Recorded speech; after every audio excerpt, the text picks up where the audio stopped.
ഇപ്പൊ ഇത് പൗഡറൊക്കെ പൂശി ഒരു ആളുടെ ഫോട്ടോ വെച്ചിട്ടുണ്ട്. ഇപ്പൊ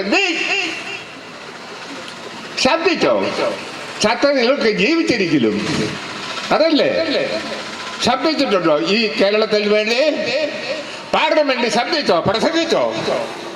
എന്ത് ചെയ്തു?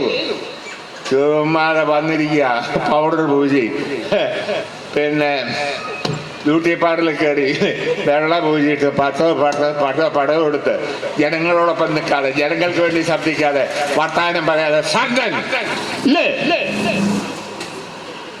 സംഘന്മാരുടെ ഏൽപ്പിച്ചോ? കഴിഞ്ഞ വോട്ട് ചെയ്തവർക്ക് അനുഭവിച്ചു. ഇനിയും വന്നിരിക്കുക ഞാനിപ്പോ ഉണ്ടാക്കാം ഒലത്താവെന്നും പറഞ്ഞു. നന്നായി വലുതേക്കുള്ളൂ, നന്നാക്കുമ്പോ. അതുകൊണ്ടാണല്ലോ കെട്ടി വെച്ച കാശ് കൊടുക്കാൻ പാടില്ല.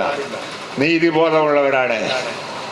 അതാ ജോർജ് ഇവിടെ MP ആയിരുന്നല്ലോ. ഇവിടെ MP ഉണ്ടെന്ന് തോന്നി അന്നല്ലേ? ഇതിനു മുമ്പ് തോന്നി പിന്നെ ലോറൻസ് MP ആയിരുന്നപ്പോ.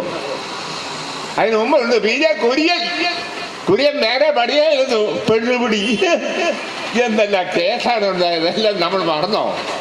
ഒക്കെ മറക്കുക ആളുകൾ. പാടാകെ മാത്യു കൈപ്പറ്റി അല്ലെ വേറെ സാധനമായിട്ട് വരും ചിഹ്നം. എല്ലാവരും ഒന്ന് കുത്തിക്കൊടുത്തു. വോട്ടും മേടിച്ച് ജയിച്ചു പോയ അടുത്ത തെരഞ്ഞെടുപ്പിൽ ഇങ്ങോട്ട് വരിക. അല്ലാതെ ഒരുത്തരെ കണ്ടിട്ടില്ല. MN ലോറൻസ് അങ്ങനെ ആയിരുന്നില്ല. എല്ലാ ഘട്ടത്തിലും ഇവിടെ വന്നു. ജോയിസ് ജോർജ് ഈ ജില്ലക്കാരൻ എന്നും ഒപ്പം നിന്നു. ഇയാൾ നിന്നോ? ഈ ഡി കുര്യാക്കോസ് എപ്പോഴേലും ഇല്ല. അതുകൊണ്ട് പണ്ട് മുതലും കണ്ടതാ എല്ലാം വിദേശികളെ തൊട നമ്മുടെ പടി.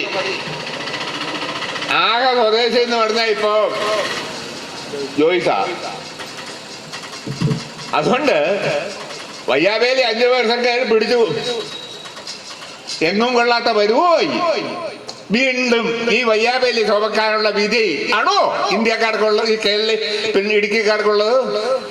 അതുകൊണ്ട് ഇവിടെയുള്ളത് കേരളത്തിന്റെ ശബ്ദം കേന്ദ്രം കേരളത്തോട് അവഗണിക്കുമ്പോൾ അതിനെതിരെ ശബ്ദിക്കുന്നവൻ, അതിനെതിരെ പൊരുതുന്നവൻ പോകണം. കണ്ണനല്ല പോകേണ്ടത്, അതിന് പൊരുതാൻ ആർജവമുള്ള ആളാണ് സഖാവ് ജോയിസ് ജോർജ് എന്ന കാര്യം അദ്ദേഹം തെളിയിച്ചു കഴിഞ്ഞിട്ടുണ്ട്.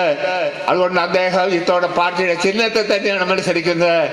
അടിവാൾ ചുറ്റിയ നക്ഷത്ര ചിഹ്നത്തില് അദ്ദേഹത്തെ വോട്ട് ചെയ്ത് ഇടുക്കിക്ക് വേണ്ടി, ഈ കേരളത്തിന് വേണ്ടി, കേരളത്തിലെ LDF ഗവൺമെന്റിന് വേണ്ടി ഇന്ത്യൻ പാർലമെന്റിൽ ശബ്ദമുയർത്താൻ ഒരു കൈത്താങ് ഇടുക്കിയുടെ വകയായി നൽകണം. ജോയിസ് ജോർജിനെ വലിയ ഭൂരിപക്ഷത്തോട് വിജയിപ്പിക്കണമെന്ന് അഭ്യർത്ഥിച്ചുകൊണ്ട് നിങ്ങളെ